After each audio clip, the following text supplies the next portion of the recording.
have a reception for all of our clients that they give us business for our Greek hotels.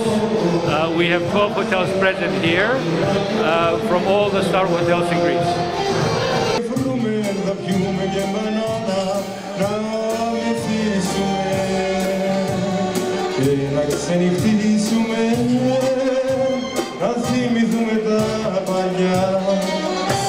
Θα πιούμε και ουίσκι, θα πιούμε και σαμπάνια. Θα πιούμε και ουίσκι, θα πιούμε και σαμπάνια. Θα πιούμε τζιν και φρούμε, θα πιούμε και μπανάνα. Να μεθύσουμε και να ξενυχτήσουμε, να θυμηθούμε τα παλιά. Θα πιούμε και ουίσκι, θα πιούμε και σαμπάνια.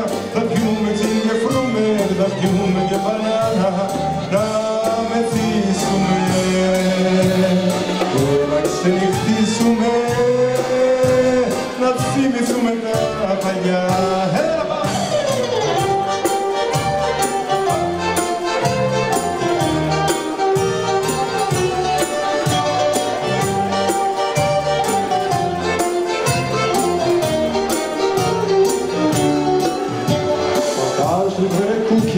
Zamere in buzuki, ora dopo shantipa. Maguni che samea, palesce di gloria, maguna che non io